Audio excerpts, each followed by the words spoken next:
대표님, 지금 혹시 회사 장부 한번 열어보실 수 있으세요? 만약 가지급금이라는 항목에 좀 심상치 않은 숫자가 보인다? 그러면 오늘 이 이야기 정말 끝까지 들으셔야 합니다. 이건 그냥 듣고 넘길 정보가 아니에요. 우리 회사 미래를 지키는 아주 중요한 전략이랄 겁니다. 네, 바로 이 숫자 5억 원입니다. 많은 대표님들이 내 회사 돈이니까 필요할 때 좀 쓰고 나중에 채워놓으면 되지 이렇게 쉽게 생각하시거든요. 하지만 이 숫자는 그냥 회계장부에 있는 숫자가 아니에요. 국세청 레이더에 딱 걸리는 아주 위험한 신호탄이나 마찬가지예요. 대부분의 대표님들이 이 숫자가 가진 무게를 좀 가볍게 생각하시는 경향이 있어요. 하지만 이건 그냥 장부상 숫자가 아닙니다. 말 그대로 대표님이 회사에 진 진짜 빚이고요. 언제 터질지 모르는 시한폭탄인 겁니다. 터지면 세금 폭탄, 신용등급 하락, 그 파편이 어마어마합니다. 가장 중요한 게 뭐냐면 바로 국세청이 이걸 어떻게 보느냐 하는 거예요. 국세청의 그 자동화 시스템 NTIS라고 하죠. 이게 가지급금이 딱 5억을 넘어가잖아요. 그 순간부터 이걸 단순한 대여금으로 안 봅니다. 이 회사 잠재적 탈세자 아니야? 혹시 횡령한 거 아니야? 이렇게 의심의 눈초리를 보기 시작하는 거죠. 바로 이때부터 회사를 둘러싼 모든 금융 환경이 싹 바뀌어버립니다. 자, 그럼 지금부터 이 5억 원이라는 돈이 도대체 어떻게 우리 회사 현금 흐름을 꽉 막아버리고 세금은 눈덩이처럼 불리는지 그 구체적인 원리를 하나하나 파헤쳐 보겠습니다. 대표님은 정말 가만히 있는데도 회사 돈이 줄줄 새어나가는 그 구조 제가 명확하게 보여드릴게요. 첫 번째 재앙, 바로 가지급금 인정 이자라는 건데요. 이게 세법 용어로 좀 어렵죠? 쉽게 말해서 세법에서는 대표이사가 회사 돈을 이자 없이 그냥 빌려 쓰는 걸 부당한 이익을 챙겼다고 보는 거예요. 그래서 실제로 이자를 안 냈어도 법에서 정한 이율만큼은 당신 이자 수익 올렸지 하고 간주해서 거기에 강제로 세금을 매겨버리는 겁니다. 유령이자 같은 거죠. 계산은 간단합니다. 5억 원에다가 현재 법정이율 4.6%를 곱하면요. 매년 2,300만 원. 이만큼의 가짜 이자 수익이 회사 장부에 떡하니 생기는 겁니다. 근데 이게 끝이 아니에요. 국세청은 이 돈을 대표님이 실제로는 안 받았지만 받은 거나 마찬가지인 인정상여로 처리해버려요. 그럼 어떻게 될까요? 대표님 연봉이 갑자기 2,300만 원이 확 오른 셈이 되니까 개인소득세, 건강보험료가 껑충 뛰는 거죠. 회사는 회사대로 이 가짜 수익 때문에 법인세를 더 내야 하고요. 이건 이중과세 덫에 제대로 걸리는 겁니다.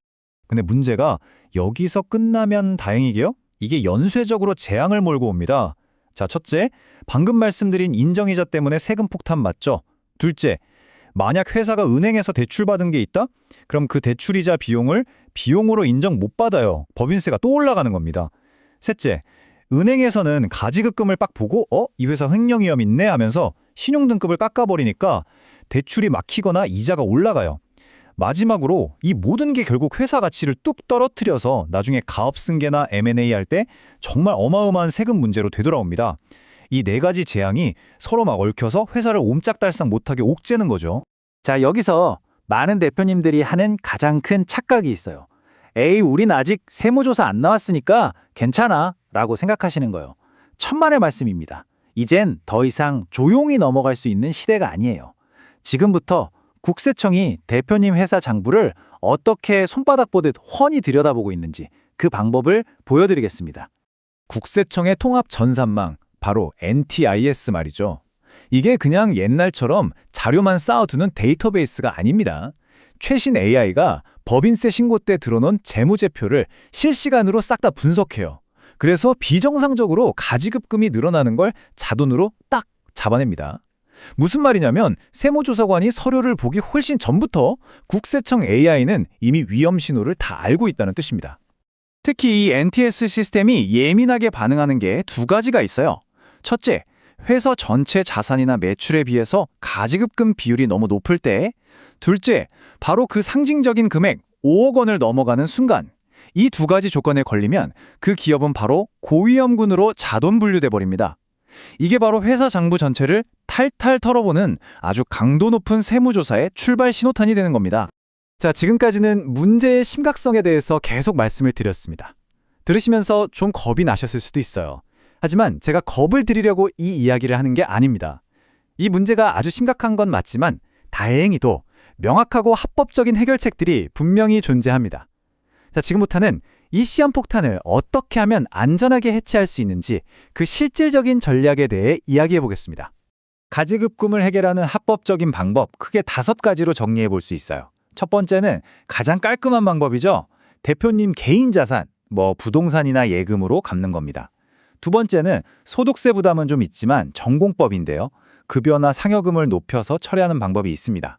세 번째는 퇴직금 중간정산 제도를 활용해서 큰 금액을 정리하는 거고요. 네 번째는 회사가 대표님 주식을 다시 사주는 자기 주식 취득을 통해서 빚을 퉁치는 거죠. 마지막으로 대표님이 가진 특허 같은 권리를 회사에 넘기는 방법도 있습니다. 근데 여기서 정말 중요한 점이 하나 있습니다. 절대 잊으시면 안 돼요. 특히 방금 말씀드린 자기 주식 취득이나 특허권 활용처럼 좀 복잡한 전략들은요, 반드시 세무 전문가의 아주 정밀한 설계가 필요합니다. 왜냐하면 절차상 작은 실수 하나만 해도 세무 당국에서는 이걸 부당행위로 볼 수 있거든요. 그럼 문제를 해결하려다가 오히려 더 큰 세금 폭탄을 맞게 될 수도 있기 때문입니다. 이건 정말 조심하셔야 해요. 자, 이제 모든 걸 알게 되셨습니다. 이 문제를 더 이상 그냥 장부 속에 있는 숫자로만 생각하시면 절대 안 됩니다. 너무 늦기 전에 바로 지금, 당장 행동에 나서야 할 때입니다. 이 비유를 꼭 기억해 주세요. 가지급금은 마치 암세포와 같습니다. 처음에는 아무런 통증이 없죠. 하지만 뭔가 이상해서 발견했을 때는 이미 회사의 재무 건강이 심각하게 망가진 뒤일 수 있습니다. 괜찮겠지 하고 가만히 있는 것의 위험 상상하시는 것보다 훨씬 큽니다. 다시 한번 강조해서 말씀드릴게요. 이 5억 원이란 숫자 그냥 돈의 액수가 아닙니다. 세금 추징, 대출 중단, 신용등급 하락. 이렇게 한번 시작되면 돌이킬 수 없는 결과가 터지기 전에 우리가 손 쓸 수 있는 마지막 골든타임이라는 걸 알리는 경고등입니다. 이제 이 이야기는 더 이상 남의 이야기가 아닙니다. 바로 대표님, 당신의 회사 이야기로 가져오셔야 합니다. 지금 이 순간 우리 회사의 가지급금은 정확히 얼마입니까? 자, 지금 당장 뭘 해야 할지 막막하시다면 제가 가장 명확하고 중요한 첫걸음을 알려드리겠습니다. 지금 바로 우리 회사 기장을 맡아주시는 세무사님께 전화 한 통 하세요. 그리고 딱 한 가지만 물어보시는 겁니다. 세무사님, 우리 회사 가지급금 정확히 얼마입니까?